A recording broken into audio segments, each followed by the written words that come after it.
it's not something that you get rewarded for instantly, but 30, 40, 50 years down the road, God said, I'm going to bless you for that. Remember that? No, I don't remember that. Please, I'm going to bless you for it anyway. And so that's the way God works. And even if we don't see the results here on this earth, when we get to heaven, we will see the results.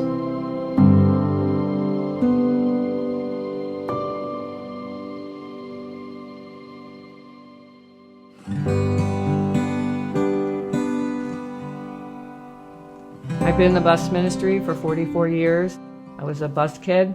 Our home life was not good at all. We had always had the police there. There was always something going on. And I had a neighbor who took an interest in us. She invited me to church. I didn't know what church was, so I didn't go at first, but she was consistent, kept asking.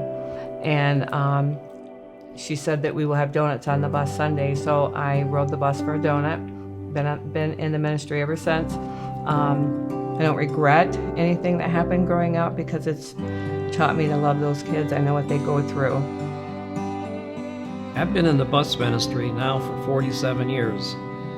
And I started as a runner, and I ran on that bus route. And then after I got my driver's license, about 16 years old, I drove for the first time. So I went from a runner to a driver, and then later on I became a bus captain.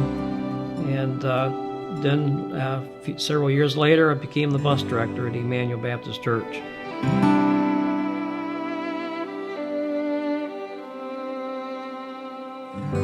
I remember one time when I was driving the bus, I passed by some kids, and I waved at them. They waved back at me, and I was going to say, I got to go there Saturday, and I didn't. Finally, it seemed like God hit me in the head with a hammer and says, stop at that house. So I turned around, went back to the house, and got out, and I told them who I was, and one of the kids yelled back at me, I know who you are. You drive that bus. I says, yes, I do. So they came that Sunday, and I worked in the sound room, so I looked down on the auditorium during the invitation, and I saw all four of those kids come forward and get saved. That following Saturday, I went by the house, and they were excited. They got saved, got baptized, and I said, you gonna come tomorrow? And they all said, yes, we'll be there tomorrow. And so that Sunday morning, I drove by, and the house didn't look right. There was some wood up on the windows, and I came back through, and I went back one way, then came back so I could stop at the right-hand side and pick them up. And I looked at the house, and it had been caught on fire. And later on, I got home, and I listened to the news where 4 children there died in that house fire. Someone told me, he said, you know what you did? I said, what's that? He said, you literally pulled those kids out of hell.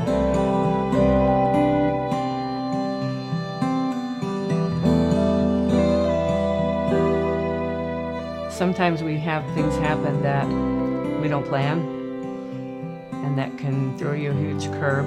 We recently had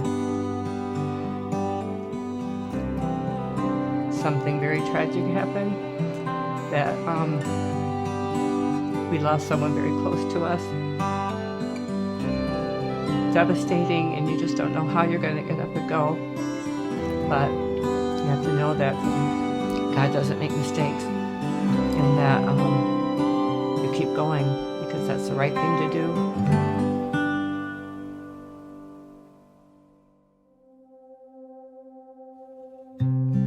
As a bus captain, you go out every Saturday and visit your route. And I'd visit one boy every Saturday, and on Sunday, pick him up. One day his dad came up to me, and he said, how much do they pay you to do this? And I said, they don't pay me anything. Well, that Sunday morning, the bus was pulled up, and the truck was running. There was a lot of commotion around the house. And I see the dad come out with a suit and tie on, and the mother come out all dressed up, and the older son, and the boy rides my bus. He got out and all excited. He said, my dad's coming to church today. And he came to church that Sunday and got saved, and got involved in the church. And I don't think he missed a service from that time on. And just recently, I found out a little bit more about them.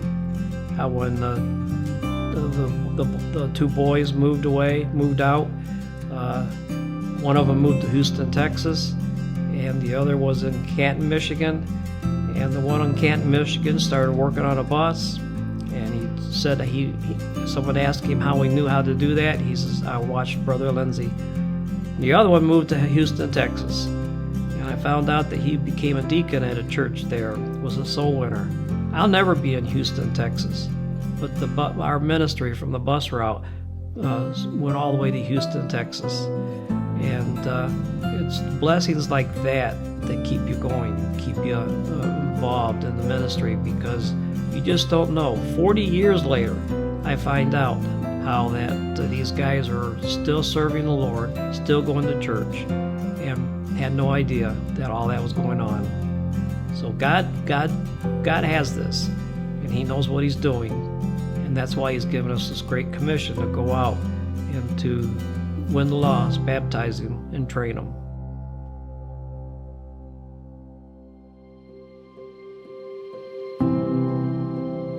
I just want to thank the Lord that He's given us the opportunity to serve Him in this capacity.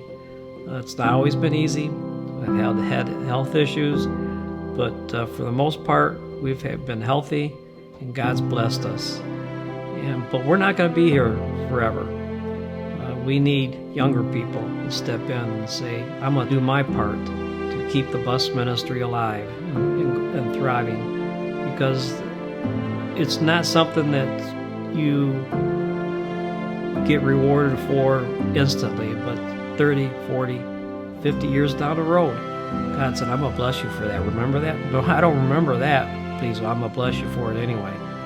And so that's the way God works. And even if we don't see the results here on this earth, when we get to heaven, we will see the results.